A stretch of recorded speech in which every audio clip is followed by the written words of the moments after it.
Приветствую всех, кто зашел на мой канал. Сегодня мы с вами поговорим, что может навредить корневой системе фиалок. Корни — это сердце фиалки. Именно от состояния корней зависит развитие и внешний вид фиалок. Как она будет развиваться, насколько быстро она зацветет. По внешним признакам это, конечно же, отражается на листве, на тургоре листвы. И если корни загнивают, замокают или наоборот идет частая пересушка земляного кома, соответственно корни страдают и полноценно работать, полноценно поглощать воду уже не будут. И по листве вы заметите, что она стала мягкая, поникшая. Это вам сигнал, что с корнями начинаются какие-то проблемы. В таком случае нужно фиалку доставать из горшка, осматривать и срочно принимать меры. Что еще негативно отражается на корнях? В первую очередь это переохлаждение.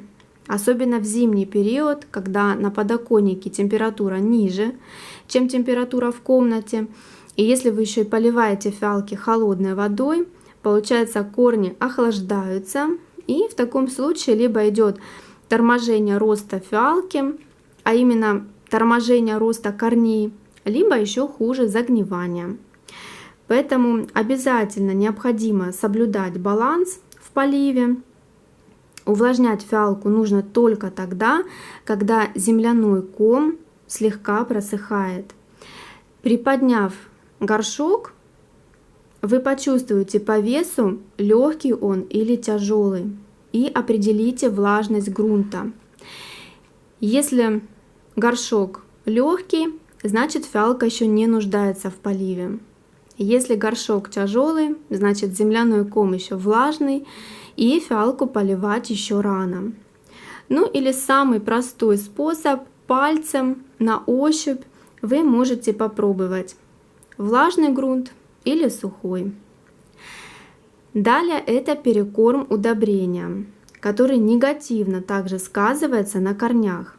И если часто подкармливать фиалки или же сразу за один раз вносить большую дозировку удобрения, можно обжечь корни.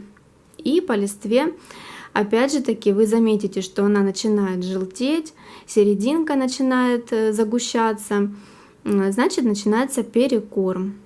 Во всем должна быть мера.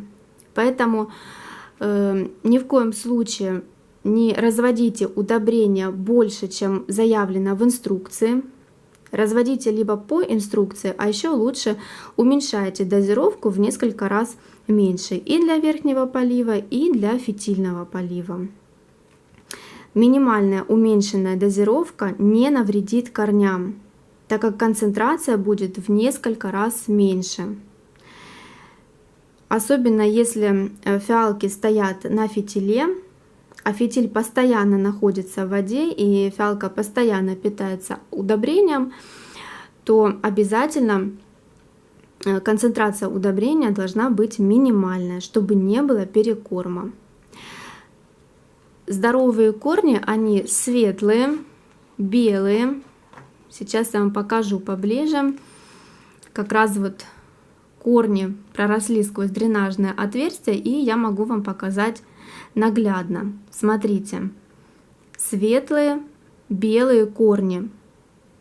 Именно такие корни полноценно поглощают воду.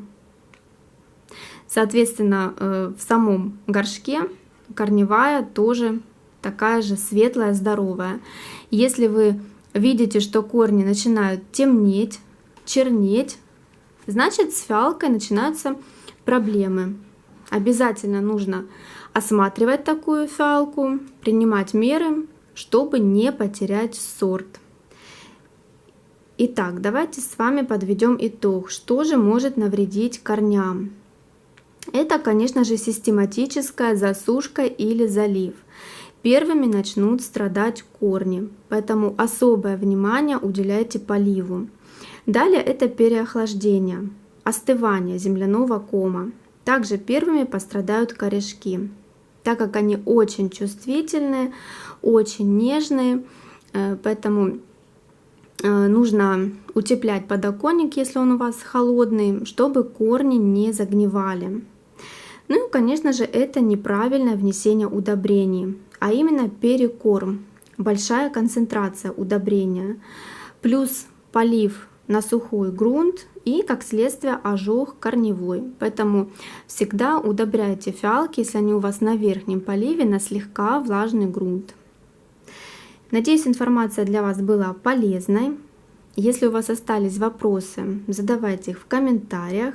Если вы не подписаны, оставайтесь. Впереди много интересного. Всем хорошего настроения. Пусть фиалки радуют вас своим цветением. И до новых встреч. Всем пока!